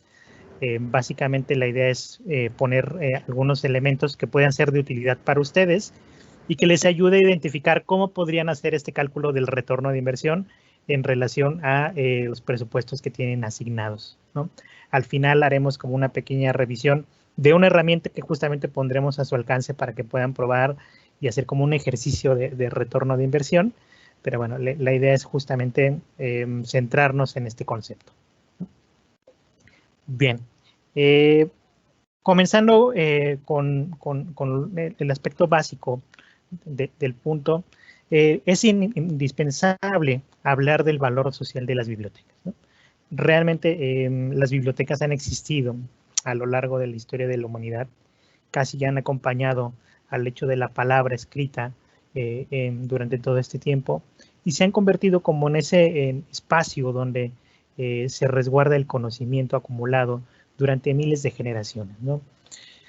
Las bibliotecas, en ese sentido, bueno, hoy día tienen un valor social muy importante, porque son justamente el espacio donde la comunidad puede acceder a una serie de recursos y servicios sin muchas limitaciones, ¿no? Justamente su importancia radica en que las bibliotecas realmente proveen un acceso democrático y sin restricciones a los bienes y servicios, ¿no? Ponemos en la imagen de fondo justamente el caso de la biblioteca Vasconcelos aquí en la Ciudad de México. Para quienes de pronto están fuera o no nos conocen, esta biblioteca tiene una característica muy peculiar, en donde la gente entra y puede consultar el periódico, revisar internet, revisar los libros. Es decir, no tiene como que muchos requisitos para hacer uso de la biblioteca, y eso al final impacta a una comunidad de manera muy positiva. Incluso desde la perspectiva epistémica de la bibliotecología, las bibliotecas son ese espacio donde el ser humano puede alcanzar parte del autodesarrollo como parte de su proyecto personal. Bien lo comenta el doctor Miguel Ángel Rendón al hacer este análisis del concepto de las bibliotecas y del episteme de la bibliotecología, donde nos habla que justamente dentro de un esquema de desarrollo de la persona, por ejemplo, a partir del esquema de desarrollo de Abraham Maslow, donde tenemos diferentes fases que el ser humano va cubriendo a lo largo de su vida. En la del autodesarrollo es donde requiere como información y elementos que le permitan convertirse así en una persona con una entidad propia, con un discernimiento particular sobre el mundo, y las bibliotecas no son ajenos a ellos, ¿no? Al final, incluso en la formación universitaria, las bibliotecas contribuyen a que los estudiantes adquieran un sentido crítico, bien de la profesión a la que aspiran desarrollar, pero también del mundo en sí mismo. Aunando más un poco en esta parte del papel social de las bibliotecas, hace algunos años la revista American Libraries publicó un pequeño decálogo donde hablaba sobre las razones por las que Internet no termina sustituyendo las bibliotecas y resaltando el papel social, ¿no? Puntualmente habla de que las bibliotecas son espacios seguros, es decir, que no son lugares donde se vulnera a la persona, sino que por el contrario se puede sentir como ese ambiente de paz, de tranquilidad y de seguridad, a diferencia, por ejemplo, del ciberespacio, donde tenemos temas de ciberacoso, sitios no seguros, vulnerabilidad de la información. Las bibliotecas son todo lo contrario. Lo mismo sucede con el tipo de información. En Internet, la información puede ser muy volátil, estar disponible un día y el día siguiente desaparecer completamente, y en el caso de las bibliotecas, la información tiende a perdurar en el tiempo, si bien hay procesos de descarte de colecciones. La mayoría de la información puntual que se requiere o que es valiosa queda permanente en el tiempo. De igual manera, las bibliotecas brindan acceso a fuentes primarias de información, es decir, se centran exactamente en la información precisa, pertinente y relevante que requiere una comunidad, a diferencia de Internet, donde podemos divagar entre una serie de resultados al buscar, por ejemplo, en Google, y no llegar necesariamente a la idea principal que queremos abordar para un proyecto académico. Lo mismo sucede con la calidad de la información, ¿no? Donde en Internet podemos tener miles de resultados y muy poca información clara, y las bibliotecas, justamente por esta experiencia y por la labor del profesional de la bibliotecología, nos permite tener información de calidad, pero también promueve la parte del acceso abierto, ¿no? Es decir, favorece como la inclusión de recursos abiertos para el desarrollo de las actividades. Desde luego, los bibliotecarios editan contenidos para la comunidad. Por ejemplo, los repositorios facilitan la visibilidad de la producción de una institución, y bueno, es parte de lo que hacen los bibliotecarios, ¿no? Es una labor proactiva en favor de la comunidad. Las bibliotecas también permiten tener espacios para la creatividad, estos makerspaces que se han vuelto tan comunes. Muchas de estas ideas toman mucha forma en las bibliotecas a partir de la necesidad de contar con un espacio lúdico para el desarrollo de la creatividad.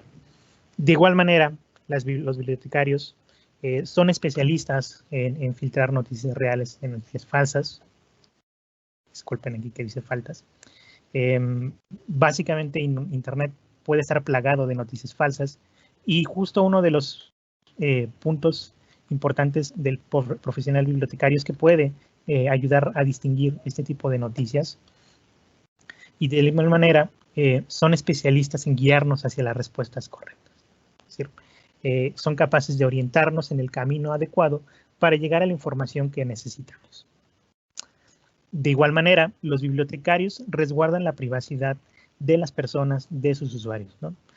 A diferencia de Internet, donde podemos ser presas de un sistema de hackeo de nuestros equipos o seguimiento, incluso publicitario, los bibliotecarios nunca le van a vender nada a usted, siempre van a resguardar su información, y esto pareciera algo trivial, pero en realidad en los tiempos en que estamos adquiere un gran valor, ¿no? Poníamos el ejemplo de cuando se desató esta cuestión de los atentados del 9/11 ya hace más de 20 años, muchos de las autoridades gubernamentales exigían que las bibliotecas hicieran públicos la lista de préstamos de usuarios sospechosos. Entonces, lo que hacían los bibliotecarios y las asociaciones es que se negaron a entregar esta información porque una de las pautas que tienen los bibliotecarios es justamente salvaguardar la privacidad de las personas. Finalmente, las bibliotecas tampoco censuran, es decir, los bibliotecarios y las bibliotecas per se no cometen censura, es decir, esta información es inadecuada, sino que simplemente la información está abierta para quien la quiera consultar. Obviamente hay un proceso de selección de acuerdo a temáticas que sirven a la comunidad, pero en general no censuran la difusión o el acceso a la información, ¿no? Y en este sentido, bueno, queda claro que las bibliotecas tienen un gran valor a nivel social. Es decir, realmente las bibliotecas se han convertido en un espacio en el que todos reconocemos su importancia y en el que sin duda alguna podemos sentirnos confiados de que la información que proveen es auténtica, veraz y que es relevante. Sin embargo, paradójicamente nos encontramos en una disyuntiva cuando hablamos de la parte presupuestal, porque regularmente, ya sea una biblioteca pública, sea una biblioteca escolar, sea una biblioteca universitaria, no estamos ante el dilema sobre si realmente las bibliotecas son un gasto o son una inversión, ¿no? Dependiendo de las autoridades, incluso de la fuente del presupuesto, tienden a ir hacia un lado o hacia otro, y eso termina siendo demasiado complejo, porque entonces cuando lo perfilamos como un gasto, es evidente que cuando uno tiene gastos siempre trata de eficientar el dinero y recortarlo lo más posible para, digamos, hacerlo lo mismo con menos dinero. Cuando hablamos de inversión, entonces estamos hablando de algo que está generando valor y que aunque ese valor pueda no ser visible, en realidad existe y es importante hacer que se incremente.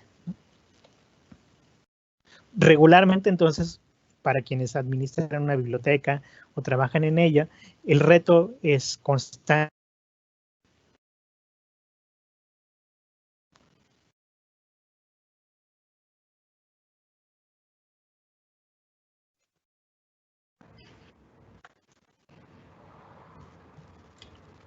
Creo que tuvimos una falla. Listo. ¿Me escuchan ahí? Listo, Ya te Valentín, te escuchamos. escuchamos. Perfecto, voy a continuar. Entonces, qué pena, una disculpa. Así es el internet de ingrato a veces, más en estos días nublados.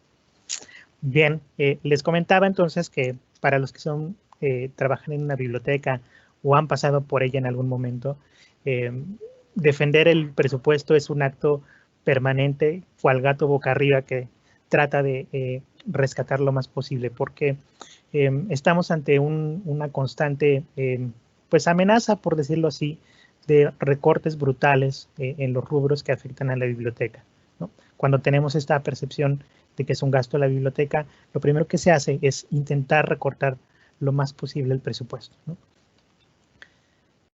Sin embargo, curiosamente, de manera paralela, la IFLA nos señala que la mejor forma de defender los presupuestos en las bibliotecas es justamente acumular la información cualitativa que nos permita mostrar la eficiencia que puede tener un servicio bibliotecario, ¿no? A través de un manifiesto por las estadísticas, la IFLA es muy puntual y nos dice que en la medida en que tengamos datos cualitativos y cuantitativos, podremos confirmar el valor que proporcionan las bibliotecas en una comunidad. Dicho de otra manera, entonces, nos da la pauta de que si queremos defender nuestros presupuestos correctamente, tenemos que entrar de lleno a la recopilación de datos estadísticos. Y cuando hablamos de datos estadísticos, bien, estamos hablando de varios elementos. Puntualmente, desde luego hablamos de darle visibilidad a los servicios bibliotecarios, es decir, que sean visibles no solamente para nuestros usuarios finales, sino para las autoridades quienes toman las decisiones en relación a la asignación de fondos. Hablamos también de dar promoción adecuada a los recursos de información para que sean utilizados de manera satisfactoria. Es decir, finalmente uno de los objetivos clave de las bibliotecas es satisfacer necesidades de información y estas se satisfacen únicamente cuando tenemos los recursos necesarios para ello, ¿no? Y quizá los tengamos, pero la comunidad no los conozca. Entonces, si no generamos estas estrategias de promoción, difícilmente podremos salir de un círculo de los títulos más consultados de manera recurrente o los libros de una bibliografía básica. De igual manera, cuando hablamos de resaltar la parte estadística, hablamos, pues desde luego, de tomar decisiones en las adquisiciones, es decir, hacer un proceso de evaluación lo suficientemente detallado y consensuado para elegir correctamente los materiales, ¿no? Haciendo un ejercicio ya hace algunos años en relación con las leyes de la bibliometría, descubríamos que regularmente en los acervos de las bibliotecas, y eso lo pueden hacer ustedes, la mayoría de los préstamos recaen en una lista de 10-20% de la colección del acervo, ¿no? Es decir, si ustedes hacen el ejercicio de pronto de descargar las estadísticas de préstamo del último año y hacen el conteo de frecuencia de préstamos, se podrán dar cuenta que muchos de los préstamos están realizados sobre una serie de libros o un libro en particular. De modo tal que es muy probable que del 40 al 60% de su acervo no se haya movido más de una vez en todo un año. Es decir, que tranquilamente ustedes habrían podido operar con ese 20% de libros casi un 80% de las demandas de los préstamos, ¿no? Entonces es importante que en la toma de decisiones de adquisiciones se revisen todos estos elementos que afectan el proceso de selección para que se haga de manera adecuada y pertinente. Finalmente, también estamos hablando de encontrar los temas de interés de la comunidad, es decir, tenemos que encontrar cuáles son aquellos tópicos en boga o que más se requieren dentro de la comunidad, y este es un ejercicio constante, es decir, finalmente la parte de estudiar las necesidades de información de los usuarios no termina nunca, es decir, uno tiene que hacerlo de manera periódica porque las tendencias y los temas van cambiando y desde luego la información que se requiere desde luego está en otro tipo de fuentes y es importante conocerlo de manera oportuna. Finalmente, para resaltar el papel de las bibliotecas, se sugiere hacer este análisis del retorno de inversión, que es básicamente determinar como el costo-beneficio de los servicios bibliotecarios.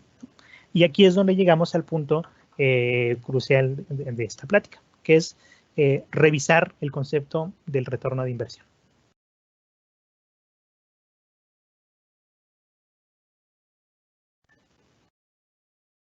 Bien, para quienes no tienen mucho conocimiento o experiencia en el tema, en términos generales, el retorno de inversión o el return of investment, por sus siglas en inglés, es una medida de rendimiento que nos permite evaluar la eficiencia de una inversión. Es decir, que nos permite cotejar el beneficio obtenido contra la inversión realizada. Bajo este esquema, es evidente que el presupuesto de las bibliotecas no se ve como un gasto, es decir, que no se ve como algo que se va ejerciendo año con año sin mayor beneficio, sino que por el contrario, se trata de analizar exactamente cómo está impactando de manera positiva dentro de nuestra comunidad. El retorno de inversión tiene una fórmula muy básica y que ustedes podrán encontrar incluso en diferentes ámbitos, principalmente del lado de mercadotecnia, que tiene que ver con cuantificar la parte de los ingresos generados menos la inversión realizada entre la inversión realizada durante un periodo de tiempo.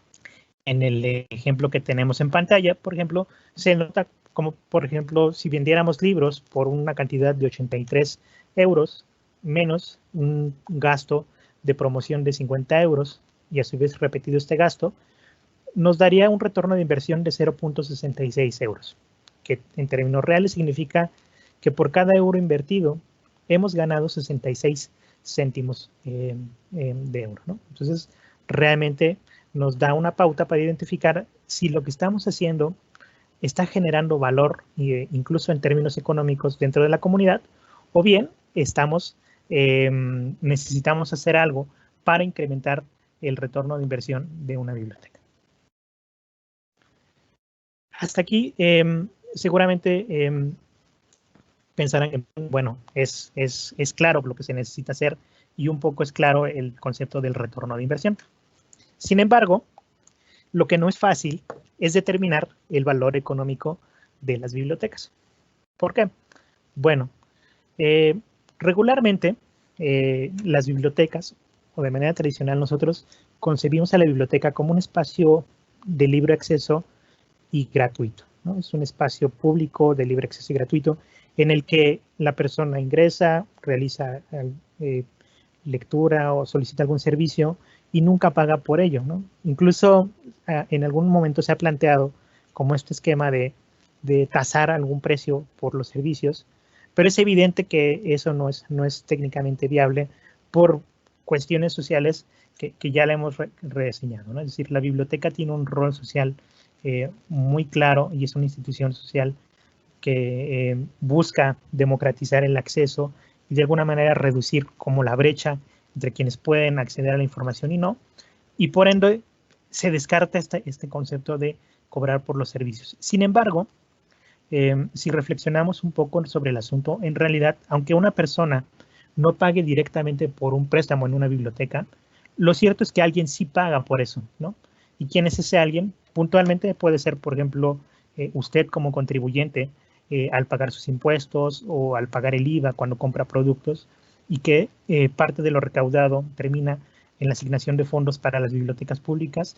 Usted está solventando ese préstamo de libro en una biblioteca pública, ¿no?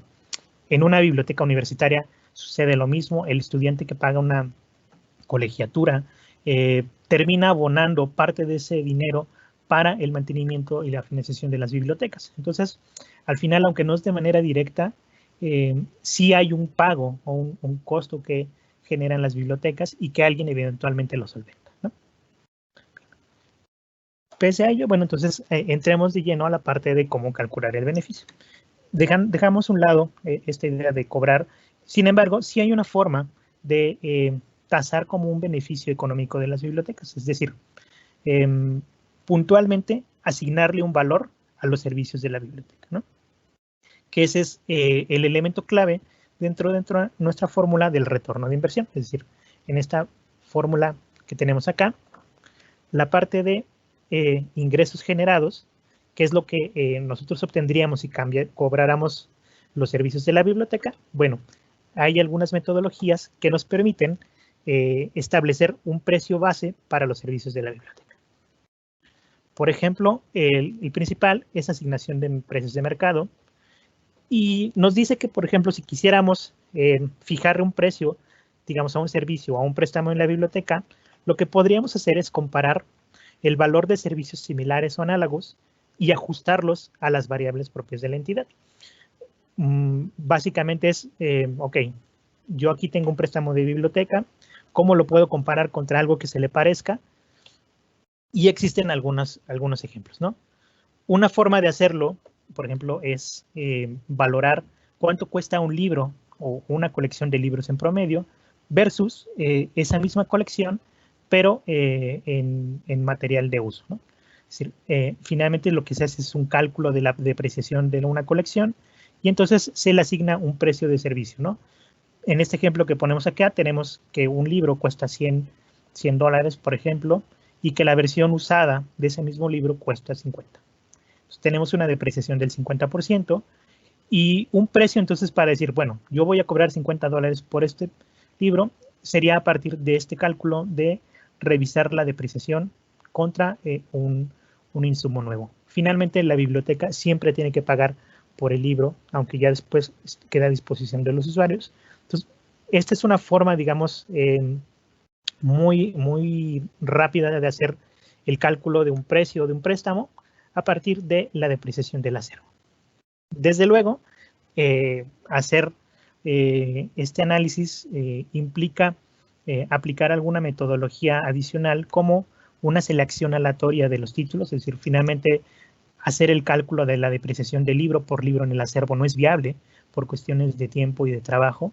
Entonces, una forma de hacerlo es seleccionar aleatoriamente una colección de títulos representativa del acervo, digamos el 10-20%, y hacer este cálculo de la depreciación para sacar un promedio del valor de un libro, ¿no? Entonces, ese valor finalmente es el que vamos a recuperar para hacer el cálculo de retorno de inversión. Un segundo método dentro de la asignación de precios tiene que ver por hacer el cálculo del costo de acceso por un día a un servicio similar. Por ejemplo, si quisiéramos comparar cuánto pagas de renta por un libro, un artículo o un video, podríamos tomar ese precio como referencia y entonces sacar un promedio para tasar también el costo de un préstamo de un libro, ¿no? Por decir un ejemplo, podríamos ver cuánto cobra una editorial por la renta de un artículo o una plataforma de videos por ver un video, digamos, en un periodo de 24 a 48 horas. Y curiosamente también es un modelo que está impactando a los negocios de los libros, donde incluso hay plataformas como esta que se llama Checkbooks, que nos permiten rentar libros sin necesidad de comprarlos, ¿no? Algunas plataformas como Scriptd, entre otras, están permitiendo ya esta parte de suscribirte como a una colección de libros y que tú pagues una pequeña tasa y al final puedas leer una gran cantidad, ¿no? También lo puedes hacer de manera individual, como en el ejemplo que estamos viendo acá, donde obviamente pues otras variables influyen para determinar un precio, pero de alguna manera nos da una pauta para identificar cuánto pagaría una persona por rentar un libro en particular, ¿no? Entonces, este es otro método para identificar la forma en que podemos tasar el precio de un libro.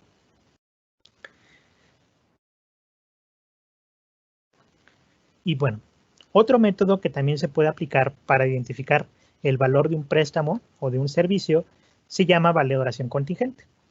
En este caso, se hace un estudio entre la comunidad de usuarios para identificar cuánto estarían dispuestos a pagar en caso de que se cobrara un servicio, ¿no? Por ejemplo, puntualmente se le pregunta a los usuarios cuál es la percepción que tienen del valor de los servicios que actualmente gozan dentro de una biblioteca y si estuvieran dispuestos a pagar por él o no. En esta metodología podemos incluir no solamente la base de un préstamo de un libro, sino que podemos incluir el servicio, digamos, de referencia, podemos incluir la parte de la orientación, el acceso a Internet dentro de la propia biblioteca, etcétera, ¿no? Podemos tasar los precios para diferentes servicios de la biblioteca y obviamente eso nos dará una pauta mucho más clara sobre el retorno de inversión para diferentes actividades que se realizan en la biblioteca, ¿no? Y en ese sentido, podemos ver que el método consiste en realizar una serie de encuestas dentro de la comunidad, tanto de usuarios reales y potenciales, para determinar el valor económico de los servicios ofrecidos por la biblioteca, ¿no? Es decir, básicamente uno le pregunta al usuario cuánto quiere pagar por esto o cuánto podría pagar por esto, y sobre eso se determina el precio del retorno de inversión, ¿no? Finalmente, existe una metodología libre o una estimación libre donde nosotros podríamos asignar un valor promedio por el servicio, digámoslo de una forma un poquito más chabacana o más rápida, utilizando algunos parámetros. Puntualmente, uno de los más ocurridos es contabilizar el presupuesto ejercicio durante el año anterior o el actual, dividirlo entre el total de préstamos realizados y añadirle un pequeño valor por los servicios incluidos dentro del préstamo. Por ejemplo, uno calcula o le da un valor añadido en relación a si tenemos tantos bibliotecarios, así se le da acceso a Internet a los usuarios, etcétera, ¿no? Y al final esto nos da el valor del costo por el servicio, ¿no? Como ven, bueno, estas son solamente 3 de las metodologías que se pueden aplicar. La verdad es que en el caso del retorno de inversión para bibliotecas depende mucho de nuestros objetivos y también de nuestros alcances en relación con la capacidad de trabajo que podamos desarrollar. Finalmente, no hay una regla fija para decir esto es la forma correcta de determinar un costo por servicio, sino que se adapta mucho a lo que nosotros perseguimos con un análisis de retorno de inversión. Y en este sentido, bueno, para ir como enfocando el cierre de esta pequeña presentación, haremos un ejercicio con las estadísticas que ofrece, por ejemplo, el sistema de bibliotecario de la UNAM para el año 2019, ¿no? Me di la tarea un poco de buscar cuáles habían sido los resultados a nivel de servicios bibliotecarios durante este periodo y identificamos que, bueno, en total, hasta ese año, ellos tenían una colección de más de 7 millones de materiales impresos, que durante el periodo habían realizado 11 millones de préstamos y que tienen una población, por lo menos interna, cautiva, de 400,000 usuarios, ¿no? También identificamos que durante ese año hicieron una inversión de 101.99 millones de pesos.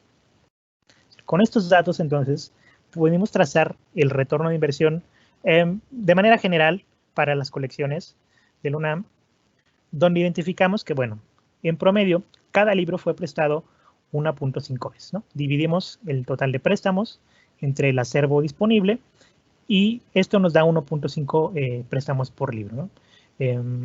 Esto finalmente es el dato y uno tiene que darle la interpretación que corresponde, es decir, si realmente el que cada vez un libro haya salido una vez al menos durante el año es positivo o negativo, eso lo determinamos nosotros en un análisis ya del resultado.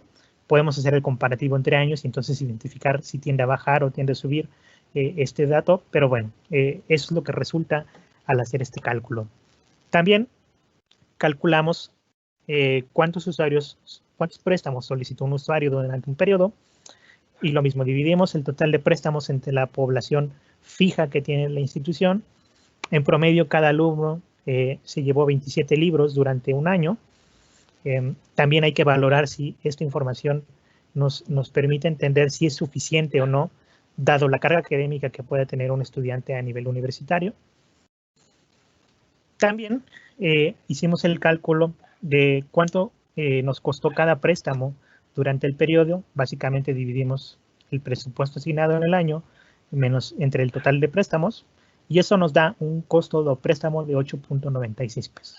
Es decir, quitando otras variables que definitivamente bajan el costo, al final, si lo hiciéramos de manera muy general, podríamos habernos dado cuenta que la UNAM en promedio destinó 8.96 pesos por cada vez que un usuario pidió un libro, ¿no? Es decir, de la bolsa se fueron descontando esos 8.96 pesos. Y al final, para hacer el cálculo del retorno de inversión, entonces hicimos el darle un valor de venta al público.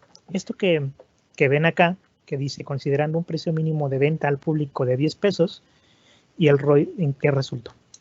Este precio de venta al público resultó de aplicar esta metodología libre que les decía acá de presupuesto menos préstamos y costos añadidos. Es decir, nosotros teníamos un valor de 8.96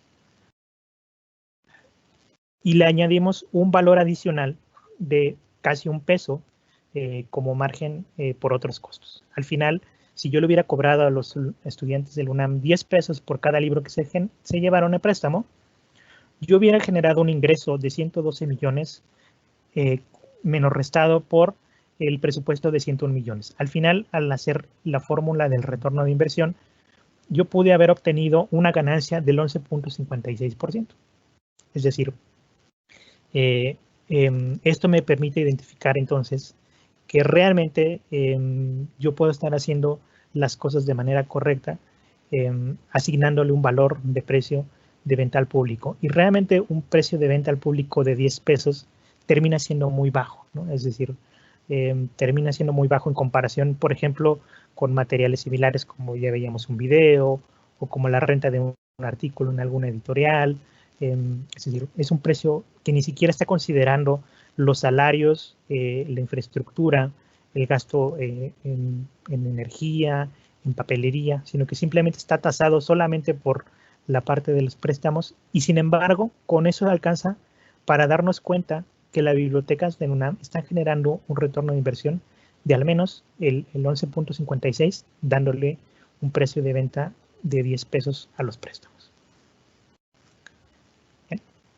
Dejo unos minutos aquí la pantalla y pensando un poco en este tipo de cosas, cómo podemos ejercitarlas, de manera interna nosotros desarrollamos una herramienta que está enfocada pues, a hacer el ejercicio de manera muy puntual, ¿no? En Ignite trabajamos en una pequeña plataforma que es una calculadora del retorno de inversión, donde simplemente a uno ya puede ir añadiendo como los valores que platicábamos previamente y obtener pues una vista rápida de cómo se mueve el retorno de inversión dentro de una institución, ¿no? Básicamente, lo que uno tiene que hacer en esta calculadora es simplemente pues colocar la fecha del análisis y nos vamos a dedicar a llenar algunos pequeños valores relacionados con el retorno de inversión. Puntualmente nos pide cuántos días incluimos en un análisis, el presupuesto anual ejercido para la compra de materiales, el total de préstamos realizados durante un periodo y otros costos presupuestados para el año, ¿no? Este valor queda separado del presupuesto anual de compra de materiales porque nos permite hacer el ejercicio de sumar estos costos de mantenimiento, salarios, papelería, infraestructura, o bien dejarlos de lado dentro de nuestro análisis de retorno de inversión. Finalmente, el valor más importante y el que hemos platicado en estas últimas slides tiene que ver con el valor estimado por préstamo servicio. Sin este valor no es posible hacer un cálculo de retorno de inversión, como ya lo hemos platicado, pero es el que resulta fundamental para mover el resto de los valores. Entonces, en esta calculadora deberán incluir como estos datos. Tenemos Vale, perdón que te interrumpa, creo que no se está visualizando tu pantalla. Ok, a ver. Qué pena. Déjame ver. Qué pena. Muchas gracias, Mike, por avisarme. Perfecto, listo. Ya la podemos visualizar. Gracias, Vale. Mil gracias. Y una disculpa. Lo retomo de manera muy breve. Tenemos esta pequeña calculadora que desarrollamos para calcular el retorno de inversión. Básicamente tenemos dos campos donde ingresamos los valores y donde se genera el cálculo. Incluimos los datos de los días en un periodo, el presupuesto anual, el total de préstamos, los costos adicionales que queramos calcular y el valor del préstamo por servicio, ¿no? Tenemos una pequeña instrucción a través de los botones de ayuda donde nos dice exactamente qué dato debe de ir en cada una de las casillas y al final podemos hacer el cálculo. Entonces, hagamos un ejercicio muy rápido y muy puntual. Supongamos que queremos calcular el retorno de inversión del último año, es decir, a 365 días, y que tuvimos un presupuesto de 365 pesos, ¿no? Que realizamos durante el año 700 préstamos, 730 préstamos, por ejemplo, y que tuvimos un costo adicional de salarios, de mantenimiento de 100 pesos, y que le damos un precio de 1 peso por cada préstamo realizado durante el periodo. Entonces, con estos datos, yo calculo, le doy calcular a la calculadora, y entonces me dice, bien, durante el periodo tú invertiste 465 pesos, pero generaste un valor de ganancia de 730 pesos. En promedio, prestaste 2 libros al día y estos te costaron a su vez 1.27 pesos. Al final, el retorno de inversión de tu biblioteca resultó en 265 pesos. Es decir, descontando lo que tú invertiste más el valor generado, si tú hubieras cobrado, hubieras ganado 265 pesos durante este periodo de análisis. Entonces, cuando ya hacemos este cálculo, incluso podemos imprimir nuestra página a un PDF y nos podemos llevar este reporte. Bueno, la idea de esta calculadora es que ustedes puedan encontrar un elemento importante para hacer el ejercicio como de testear un retorno de inversión. Lo pueden hacer no necesariamente sobre toda la biblioteca, por ejemplo, pueden hacerlo sobre una base de datos, sabiendo cuánto cuesta una suscripción, pueden darle un precio a una descarga, por ejemplo, entonces ir tasando exactamente cuál es el valor que está generando o no, ¿no? Y este ejercicio puede moverse en sentido negativo también. Por ejemplo, si yo me mantengo sobre la misma línea y modifico los datos, puedo obtener un retorno de inversión negativo. Es decir, por ejemplo, si ajusto los valores y yo invertí 730 pesos, pero solo gané 365, al final tuve un déficit de 365, ¿no? Es decir, la calculadora permite también mostrar cuando no se están haciendo correctamente los cálculos o bien cuando estamos perdiendo dinero incluso por prestar libros, ¿no?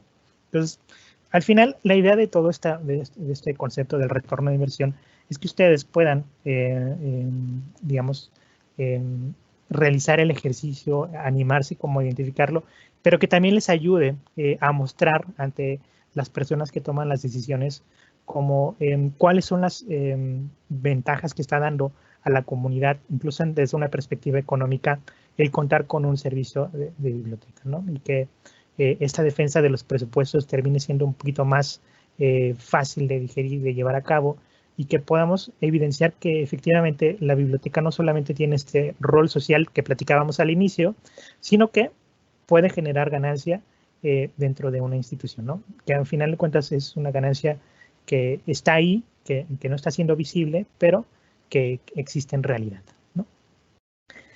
Bien, de mi parte no es más, realmente el tema era muy puntual, y más bien me gustaría escuchar ahora la parte de las preguntas, si es que hay, o comentarios al respecto de este pequeño ejercicio que hemos realizado.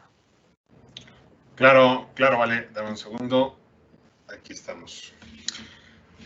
Vale, digo, nada más para tener un poco de contexto, digamos, en el quehacer bibliotecario. Esta práctica del ROI podría ser lo que nosotros conocemos, digo, en la universidad nos enseñan como desarrollo de colecciones, o sea, todo lo que tiene que ver, sobre todo enfocado a las compras de material bibliográfico, a saber si es factible durante el año de suscripción, tiene que ver con este... digamos, con este ejercicio que se hace en las bibliotecas, sobre todo en la parte de compras? Lo podemos orientar esa parte, sí. La idea principal, desde luego, es conocer realmente si los servicios que provee la biblioteca están generando valor. Pero, por ejemplo, para el desarrollo de colecciones sí lo podemos orientar.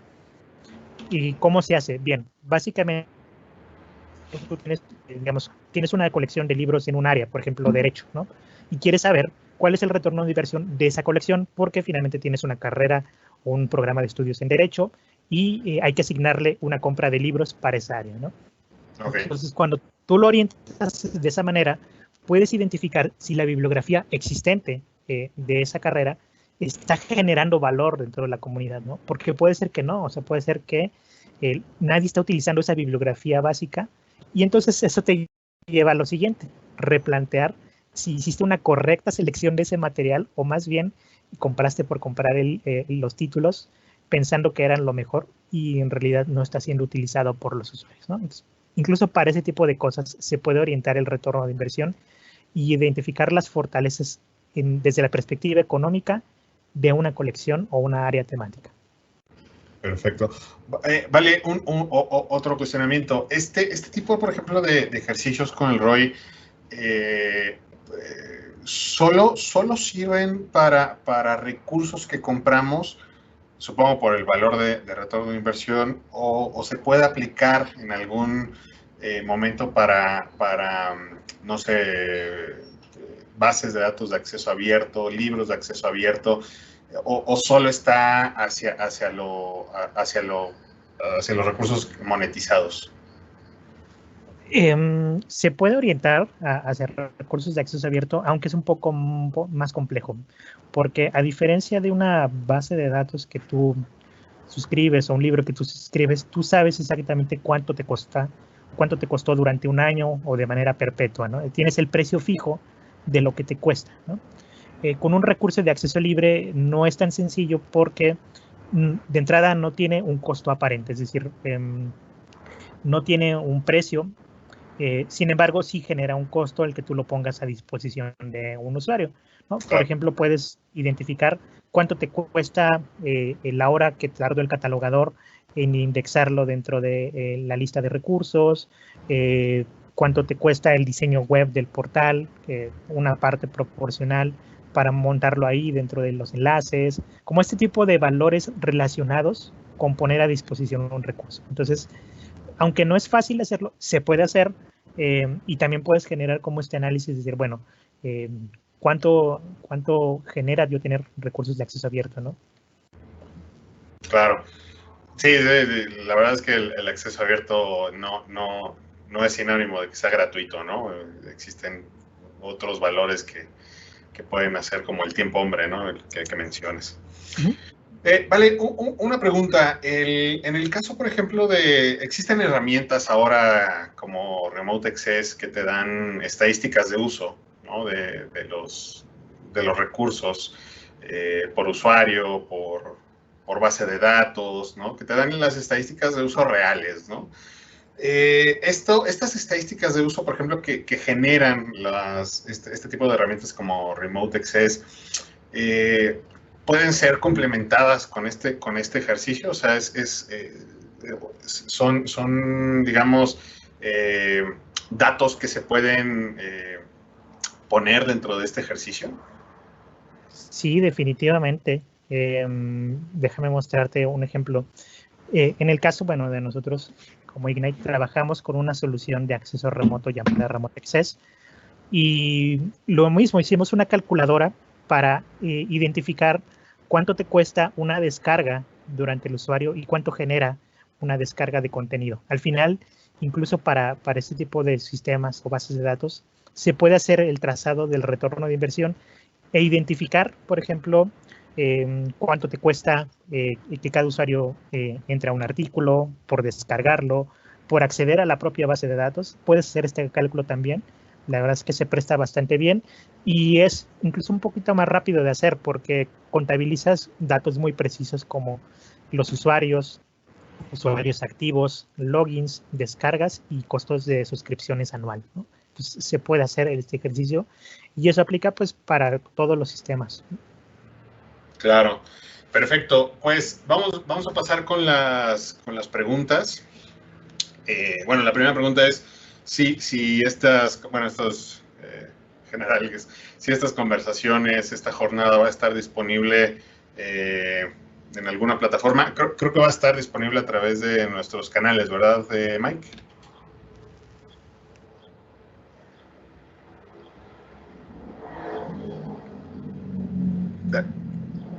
Mike. Creo que tenemos ahí problemas con... Sí, una disculpa. Sí, todas las charlas que hemos estado viendo durante esta jornada se las estaremos haciendo llegar a través de su correo electrónico. Adicional, bueno, pues estaremos haciendo mucha comunicación en nuestros canales digitales para que puedan ver el contenido. Perfecto. Nos vamos con la siguiente pregunta, que es para Valentín. ¿Existe solo una forma de calcular el ROI en bibliotecas? Bueno, la fórmula es la misma, ¿no? Y esa es en general, no solamente en las bibliotecas, sino para cualquier ámbito donde uno quiera calcular el ROI, que es puntualmente restar la ganancia menos la inversión y dividirlo entre la inversión. La fórmula no cambia, ¿no?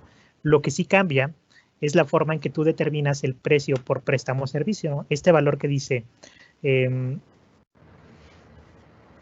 cuánto pagaría un usuario si tuviera que hacerlo por el servicio, eso sí cambia, ¿no? Y la forma de determinarlo, como veíamos, puede ser tan compleja, es decir, tú puedes hacer un análisis exhaustivo de decir, bueno, ¿cuánto pago de salarios? ¿Cuánto pago por papelería? ¿Cuánto pago por infraestructura? ¿Cuánto pago por los libros que compré durante el año? Sumar todo eso y hacer ese cálculo te permite tener un valor mucho más cercano y preciso, o lo puedes hacer mucho más rápido, mucho más dado a una estimación, como es esto que hacíamos de, bueno, cuántos préstamos, cuánto presupuesto y un valor añadido, ¿no?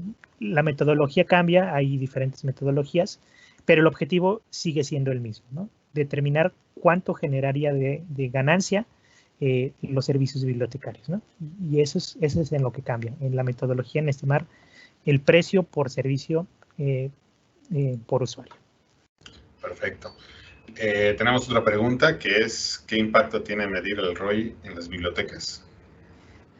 Bien, como en todo, bueno, el primero que se la tiene que creer es uno, es decir, el que toma las decisiones, el bibliotecario, porque seguramente si tú llegas con esto, con tu director o quien te asigne el presupuesto y le dices, mire, si nosotros cobráramos esto es lo que ganaríamos, quizá tenga la loca idea de decir, pues vamos a cobrarlo, ¿no? Hay un trasfondo social en esto, de decir, bueno, no es que no lo podemos cobrar por esto, pero en realidad está generando valor, ¿no? Creo que ese sería como el punto, ¿no? Realmente sirve para evidenciar el valor de la biblioteca, pero uno tiene que ser firme en esa convicción de decir, mire, sí se puede determinar, y en realidad si usted me recorta el presupuesto, lo que va a suceder es que vamos a irnos a pérdidas, ¿no? Como este ejemplo que tenemos aquí, vamos a irnos a pérdidas en el año, y aunque usted no lo note, eso va a ser evidente, ¿no? Que hay pérdidas en los servicios bibliotecarios. Claro. Tiene que ver mucho con la siguiente pregunta, que es ¿cuál ha sido los beneficios que ha ofrecido esta herramienta a las bibliotecas? Vale. Bueno, definitivamente les ha ayudado a mejorar las negociaciones de suscripciones cuando se trata de bases de datos. Es decir, cuando tú te sientas con un distribuidor de contenido y le dices, mira, yo ya analicé los datos del año pasado y resulta que lo que te estoy pagando no termina de beneficiar a mi comunidad del todo, y más bien, haciendo un comparativo, se ha incrementado, es decir, lo que yo he perdido o lo que he ganado ha cambiado durante este periodo. Y obviamente tener elementos de base ayudan a negociar mejores precios o mejores condiciones de acceso, pero también del lado del editor le permite entender exactamente hacia dónde se están moviendo los intereses, en particular en una institución, ¿no? Finalmente se trata de una idea de ganar-ganar, en la que quedemos claros exactamente hacia dónde queremos llevar un proyecto de biblioteca, ¿no? Y puntualmente para eso ha servido, es decir, para negociar mejores términos y también para, digamos, justificar que no se debe de reducir el presupuesto de una biblioteca de manera tan drástica para un periodo a otro, ¿no? Es decir, cuando estamos hablando de recortes del más del 10, del 20%, es importante evidenciar cómo nos afectaría este tipo de decisiones. Que es un poco lo que nos ha pasado como empresa con la herramienta Remote Access. La principal, digamos, interés de las instituciones con este tipo de herramientas como la asesoría de Roy con Valentín, con las estadísticas de uso de Remote Access, es justamente, y siempre empieza con esta conversación, ¿no?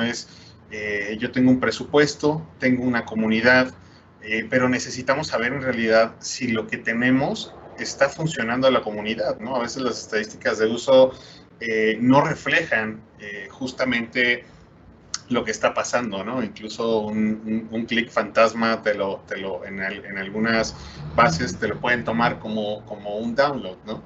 Entonces, este tipo de herramientas, yo creo que el valor que te da es que puedes justificar si una base de datos es muy cara, pero a lo mejor está causando un gran impacto dentro de tu institución, dentro de las investigaciones para los posgrados, para los doctorados. Entonces, creo que ese es con lo que nos hemos enfrentado un poco cuando alguien está interesado en este tipo de herramientas y la causa, ¿no? Tengo aquí otra pregunta, Valentín. ¿Cuál es la aportación para los recursos humanos de la comunidad bibliotecaria?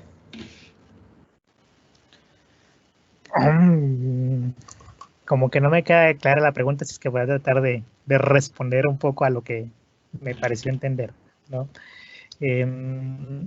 Bueno, la idea del retorno de inversión, si bien yo la he orientado en esta plática a la adquisición de materiales o al préstamo de libros, por decirlo de manera muy coloquial, lo cierto es que se puede extrapolar a las diferentes áreas de una biblioteca, ¿no?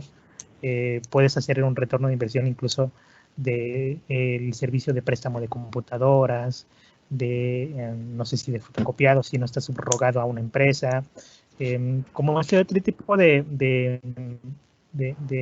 facilidades que otorgan las bibliotecas a los usuarios y que también generan una inversión o una ganancia, pero que tampoco están visibles. Entonces, obviamente, cuando tú trazas todos estos otros servicios hacia un análisis de retorno de inversión, pues te puedes dar cuenta exactamente qué áreas necesitas fortalecer, ¿no? Y al final te puede orientar a redistribuir la parte como del personal o gestionar mejor tus recursos humanos que también son limitados en las bibliotecas, ¿no? Es decir, cuando te das cuenta que está generando muchísimo valor el préstamo de computadoras y solo tienes una persona ahí dedicada, bueno, pues a lo mejor si pusiera 2 o ampliara la infraestructura, tendría mejores resultados, ¿no? Y a lo mejor esa área donde lo estoy quitando no impactaría tanto si yo muevo a mi personal, ¿no? Entonces, también para ese tipo de cosas puede ayudar el conocer el retorno de inversión de diferentes aspectos o servicios de la biblioteca. Claro. También otra de las preguntas frecuentes que nos están haciendo es si con el ROI se puede medir el nivel de satisfacción de los usuarios. No sé si el nivel de satisfacción más bien de usabilidad, ¿no? Realmente no, eso sí es muy claro. Para la satisfacción hay toda una metodología a través de una cosa que se llama los estudios de usuarios que permiten medir la percepción y el nivel de satisfacción que tienen los usuarios sobre la biblioteca, pero sí te puede ayudar, por ejemplo, a evidenciar desde la perspectiva económica ese dato, ¿no? Seré muy breve, o sea, en un estudio de usuarios tú puedes decir, bueno, los alumnos están contentos con los servicios de la biblioteca, ¿no? Y nos ponen 10 de calificación en todo. Pero cuando vas a hacer el análisis del retorno de inversión te das cuenta que estás generando pérdidas. Entonces, pues ya ahí contrasta la perspectiva, ¿no? Te dicen que todo está chévere, pero al mismo tiempo no están usando la biblioteca. Entonces, termina siendo la forma de desenmascarar incluso a veces una falsa percepción de los usuarios. Claro. Tengo 2 preguntas más. Bueno, una de Silvana de la app. Un saludo.